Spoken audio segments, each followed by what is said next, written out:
Cultural resilience is important to every indigenous tribe and person. Language revitalization is vital in every Native community to have independence and sovereignty as a people. Today I'm going to inform you about the importance of Native language revitalization. Second, I will share the history of why or how tribes have almost or completely lost their native language. Third, I will share how the Tulalip tribes is pursuing to keep the Lushootseed language within our tribe and our people. First, I'm going to be talking about the importance of Native language revitalization in all Native communities. According to the Language magazine, the U.S. Census Bureau has compiled 4 years of data from 2006 to 2010. Of the 5.2 million Native Americans in the U.S., only 237,000 speak their native language. That is only 5.4% of the Native people.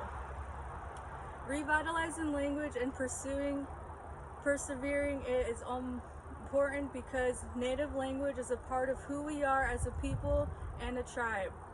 Learning Native language is also how Native Americans become more culturally involved within their tribe. A Native tribe within the U.S. must be comprised of a distinct community and have existed as a community from historical times. Some of the ways this is proven to meet federal requirements is by having continuous, culturally involved members and continuous Native language speakers. Now that I have told you about why Native language revitalization is important, I will share the history of how or why Native tribes have almost lost their native language. The history of boarding school were put into place to kill the Indian and save the man. Boarding schools were established in 1860.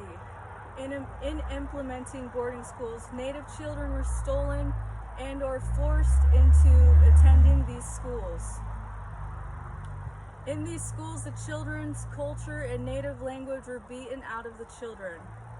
These schools were under such harsh conditions which caused thousands of Native children to die from either disease or starvation.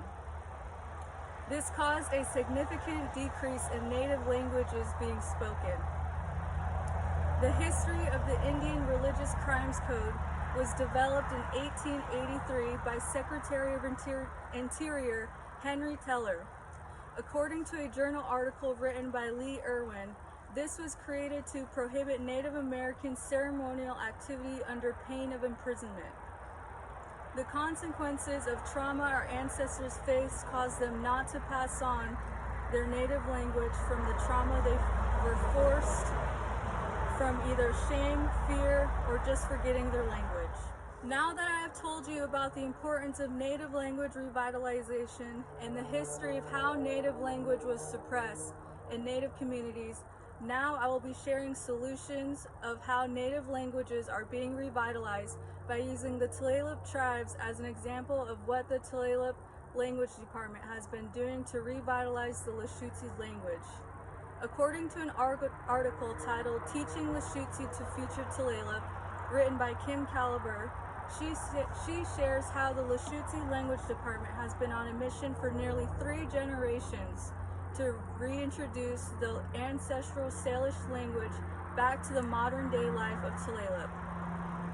Kim shares how the department has been revitalizing the language by teaching Lushootseed in schools to children of all ages. The author shares a direct quote from the head of the department, Michelle Balaguet. She says, the program was developed in 1993 and was taught in schools since. The language program has grown from 4 teachers and 6 classes to 14 language teachers and over 30 classes. In the article, Young Minds Empowered at Lushootseed Language Camp, the author Kim Caliber shares that the camp is celebrating its 24th year in 2019 and is held every summer. The camp is 2 weeks long, and in the 2 weeks, children learn Lushootseed from their instructors through storytelling, singing songs, playing games, and through technology using computer tablets to learn the language through animated videos and traditional stories and visual lessons. In conclusion, today I have informed you about native language revitalization. We talked about the importance of native language revitalization, the history of why or how tribes almost or completely lost native languages, and how the Tulalip tribes is pursuing to keep the Lushootseed language within our tribe and people. This is why cultural resilience is important to every indigenous tribe. Language revitalization is vital in every native community to have independence and sovereignty as a people. Now I will be performing a visual aid, which is a Lushootseed song that I have learned in the first grade when I was about 6 years old. A chufsiaya, a chufsiaya, guat quad stop, guat quad stop. Es chala chufsiaya, es chala chufsiaya, es clobil chud, es clobil chud. This song means, hello friend, what is your name? How are you, friend? And I am good. Thank you, everybody.